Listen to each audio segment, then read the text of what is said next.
nos encontramos un video de una entrevista donde un sujeto nos dice que estudió durante 15 años a los osos hormigueros.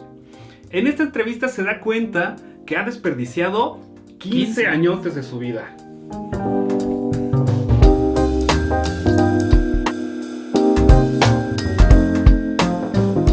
Bienvenidos a un episodio más de Regular. Yo soy Ricardo. Yo soy Iván. Y les tenemos esta historia que, como pueden escuchar, tiene unos puntos como que, desperdició su vida estudiando. O sea, hacía lo que le gustaba, ¿no? Entonces, deben de entender que esta es una historia falsa que la publica un sitio que se llama The Onion. Que es un sitio, ¿qué hacen en este sitio, Iván? The Onion es un sitio web que publica historias falsas con tintes satíricos, ¿no? Algunas historias no son falsas, son reales, pero como de burla, ¿no? Entonces ellos tienen un humor muy ácido. Es un humor ácido, ¿no? Pesado. Así es. Entonces en este video están entrevistando a este investigador, porque inclusive hasta sacan el libro y todo. Es un libro gordote, ¿no? Estos entrevistadores pues muy enérgicos y muy positivos. Diciéndole, bueno, pues entonces hablemos de los osos hormigueros, ¿no? Y él está, pues ya como decepcionado y se ve como cansado. Sí, se da cuenta de que no, incluso le dice al que lo entrevista, no tiene nada de divertido, ni lindo, ni es interesante lo que hacen. Y el otro así de, es que yo leí el libro, y así de, me sorprende mucho, ¿no? Que lo hayan leído todo, ¿no? Que te lo hayas leído. Entonces, esto nos llevó a preguntarnos el por qué las personas no hacen lo que les gusta. ¿Por qué no hacemos lo que nos gusta? No buscamos burlarnos de los que hacen lo que les gusta, sino al contrario, esta historia nos llevó a pensar, porque por ejemplo, yo pienso que esta clase de videos provoca que la gente no intente hacer lo que les gusta, por miedo a críticas, por miedo a burlas, por miedo a que les pase eso, que sientan que desperdiciaron o inclusive no alcanzan a distinguir esta sátira, ¿no? Exacto, no ven la sátira. O simplemente creen que es como desperdiciar la vida estudiar 15 años los osos hormigueros en los bosques de Argentina, así dicen. Entonces, para lo que comentabas, Ricardo, yo creo que sí se necesita como cierta madurez para poder no solamente entender las bromas, que están como en el filo de burlarse, pero sí, Ricardo, estoy de acuerdo contigo que probablemente haya personas que no busquen aquello que les gusta. Así es, no buscan lo que les gusta. Esa motivación. Y ahorita vamos a ver por qué. Hay muchos factores que nos limitan, obviamente, pero vamos a revisar otras historias que son historias de vida interesantes. Porque, por ejemplo, esta persona que investigaba los osos hormigueros, a lo mejor entró a una asociación o conoció a otras personas que conocían los osos hormigueros. Y pues conocía, no sé, al amor de su vida. En caso de que fuera real. O resulta que los osos hormigueros, que ni siquiera comen hormigas, comen termitas. A lo mejor hay algo en las termitas que producen mucho dinero y ganan mucho dinero, o sea. Entonces el primer caso es un profesor de física del Instituto de Tecnología de California, el Caltech. Su nombre es Kenneth Liebrecht, no sé cómo se pronuncia. Y él desde 1999, por mero gusto, ha fotografiado copos de nieve. Nos ha regalado unas fotos fabulosas. Él se dedica a todo lo que puedes llegar a imaginar acerca de los copos de nieve. En su sitio tiene preguntas sobre por qué la nieve es de color blanca, los mitos, las leyendas de la nieve. Los secretos de la vida de un... ¿no? Esos son sus libros, ¿no? Los secretos de la vida de un copo de nieve. El arte de un copo de nieve. Y la guía de campo para copos de nieve de Kenneth Liebrecht. Entonces, este es un ejemplo de estábamos buscando, Iván buscó estos hobbies súper, no complejos, sino como enigmáticos, porque son extraños, ¿no? Es raro. Y se los estamos poniendo así para que entiendan a lo que queremos llegar con el por qué no hacemos lo que nos gusta. Estas personas están haciendo lo que les gusta. Obviamente la primera historia es falsa, esta sí es real. Y él está haciendo lo que les gusta, él es un científico y gana dinero. Sí, él es un científico. Y esto lo hace por gusto. Y en su laboratorio inclusive tiene una parte en su site donde dice que se pueden hacer copos de nieve bajo condiciones controladas, es decir, dentro de un laboratorio. Entonces nos explica ahí respecto a la humedad, el frío, que los copos de nieve cambian respecto a estas condiciones, ¿no? Y no me van a dejar mentir, vamos a estar mostrando imágenes de él. Tienen una sonrisa, Ricardo, súper natural. Este sujeto es feliz. O sea, en su sitio sale con unas sonrisotas así. Yo pensé que los copos de así. No. Ok. Bien, vamos a ver otro ejemplo. Él es Daniel Menche, lo voy a decir así, ¿no? Él se define como músico y artista experimental. Ay, ese tema en las artes de experimental me causa un poco de ruido. A mí también. Sí, güey, porque luego son los incomprensibles. Pero bueno, él hace, vamos a decirlo, abstracciones sonoras. Es decir, puede ir a algún sitio a grabar ruidos estruendosos o inclusive puede ir al océano o a mares a grabar, pues digamos, melodías, ¿no? Entonces aquí nos encontramos una grabación de él, o música, no sé cómo lo diga, que es una línea de alta tensión en las montañas de Oregón. ¿Qué es lo que estamos escuchando en este momento? Son esos chasquidos.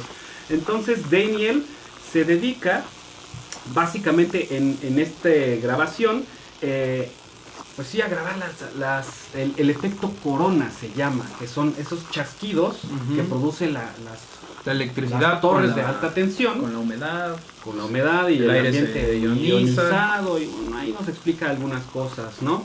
Wow. Entonces, no sé ustedes qué piensen. Yo me encontré con estos casos y pues él nos dice que tiene ya 30 años haciendo este tipo de grabaciones. Tiene muchísimas más y estas son las más que más me llamaron la atención. Y queríamos ponerles estos ejemplos para no ponerles el ejemplo del youtuber que hizo lo que les gusta, o el doctor, o el arquitecto, o bla, que logró muchas cosas porque hacía lo que les gustaba. No, les pusimos estas cosas que son súper extrañas y que sin embargo ellos pues no les importó. Entonces tratamos de no les importó y lo hicieron. Y tratamos de buscar las razones del por qué no hacemos lo que nos gusta. Y esto tiene que ver con muchos factores. De hecho hay una pequeña lista. Y una de las cosas más importantes, Iván, es por obligación. O sea, no hacemos lo que nos gusta porque tenemos la obligación de cuidar a la abuelita, a la mamá, limpiar la casa, o atender el negocio, porque pues es nuestra obligación y no nos da tiempo de hacer lo que nos gusta. Al contrario de la necesidad, hay que diferenciar muy bien. La necesidad es así de puta, pues conseguí este trabajo que no me gusta, pero tengo que comer, ¿no? Sí, claro. ¿Cuánta gente conocemos que trabaja porque pues le dieron el trabajo, pero no es algo que le guste? A diferencia de la obligación. Entonces, que quede bien claro ahí, ¿sí? La obligación es algo que tienes que hacer, no necesariamente para vivir, pero que tienes que cumplir. A lo mejor la familia te pide cosas. Entonces, ojo, la necesidad, pues casi todos estamos en ese punto. Y está muy, muy cañón. La siguiente es por hábitos. Ajá. Pues tenemos igual cosas que hacer que se vuelven rutinarias y que ya hace que se nos olvide lo que tenemos que hacer. Todos los días nos tenemos que levantar, ir por el pan, regresar, tengo que limpiar. Después me voy al trabajo porque tengo la necesidad. Y después regreso y tengo que atender al niño y a la mamá, darle de comer porque es mi obligación. ¿Ven cómo estamos yendo hacia arriba? Entonces, esas son las razones, ¿no? Del por qué no hacemos lo que nos gusta, las principales. Y después viene la más horrible, que es por complacencia. Esto de... Uy, a mí me gustaría que tuviéramos, así yo soy tu papá, Iván. A mí me gustaría que tuviéramos un médico en la familia. O un papá, güey. O un ingeniero. O yo quiero ser abuelo. Ah, también, ya. Le dicen a las hijas, más a las mujeres que a los hombres. Así es que yo ya no sé cuánto tiempo me queda, yo ya quiero ser abuelo. Entonces, por complacer a otras personas, dejas de hacer lo que te gusta para darles pues cabida a estas personas que quieres. Entonces, eso nos lleva, conforme vamos creciendo, a inmiscuirnos en un camino que nos lleva a hacer lo que no nos gusta. Y eso está bien horrible, ¿no? Venga, este pequeño listado, si se fijan, está como separado pues, por la familia, o tu núcleo familiar, y también por la sociedad, ¿no? Entonces también la sociedad va encaminando en general hacia todos qué es lo que qué es lo que deberías de hacer, ¿no? Cada núcleo familiar tiene sus historias. Me gustaría que tú fueras torero, médico o cualquier otra cosa. Entonces, mientras más inmiscuimos en estos casos, resulta que todas estas características están más juntas, ¿no? Entonces yo comencé una carrera en medicina, es un ejemplo, por complacencia. Me hice de hábitos y de costumbres y a la vez es más difícil deshacerte de esos hábitos. Entonces después tienes un miedo a algo nuevo, a dejar de cambiar de rol, a aprender nuevas cosas. Y ahí es en donde viene esta parte que crecemos. Y y ustedes han escuchado que la crisis de los 30 o de los 40, porque nuestra capacidad de reflexión es mayor. Debería de ser mayor. Y entonces nos damos cuenta así de qué estoy haciendo con mi vida, ¿no? Esto es base como para muchas películas y historias. Entonces, esta es una parte importante, que nuestra capacidad de reflexión aumenta y nos damos cuenta que Lo hicimos, o sea, hiciste las cosas, digamos, en automático. Sin meternos tanto en reflexionar. La vida te llevó. La vida me llevó, mis padres, las necesidades, claro. Las necesidades, me embaracé, pueden ser muchos ejemplos. Entonces, a veces estos ejemplos se comienzan a consolidar cuando carecemos de esa reflexión. Somos jóvenes, ¿no? Ya sé que hay jóvenes que son brillantes, háganlos a un lado, ¿no? Entonces este vacío, para este ejemplo, tal vez te llega a los 30, a los 40, a los 50 o a cualquier edad, ¿no? Ahora... sientes ese vacío de necesito hacer algo. Yo de niño me gustaba andar en bicicleta, pero pues la dejé, o me gustaba la carpintería, o yo qué sé. Y ahí es en donde viene la parte de por qué nos encontramos con gente nefasta allá afuera, profesionales o que hacen oficios, que pues son cochinos, literal. ¿No? Yo voy a poner el ejemplo que me gusta, el del carpintero, o los albañiles, ¿no? Hay muchos cayeron por obligación, porque pues no había otra cosa que hacer, y cuando tenían 12, 13 años, así de, pues vete a trabajar con el tío que es yo te voy a enseñar a hacer lo único que sé hacer, y se comienza una nueva cadena, ¿no? Y a ti no te gusta, pero tienes necesidad, y tienes obligaciones, y ya se convierte en tu hábito ese trabajo. Y ya estás. Y pues en la casa es así de, pues ya estás complaciendo a todos, ¿no? De que pues ya tienes trabajo y todo. Ven los puntos que cubrimos, cómo llegan ahí. Y lo que pasa con ese personaje es que se vuelve cochino. Un maestro cochino. ¿Por qué? Porque no lo hace por gusto. Entonces no lo deja bien, no limpia. Lo mismo pasa con los médicos. Eso está bien feo, ¿no? Sí, en el caso con Ricardo, bueno, pues son como estar yendo por la vida con malestares, ¿no? Con estos oficios. Esperemos que por esto no se caigan edificios, no lo sé. Pero en el caso de medicina, consideramos que es vamos a decir, un oficio que es necesario que se tenga una vocación cubierta.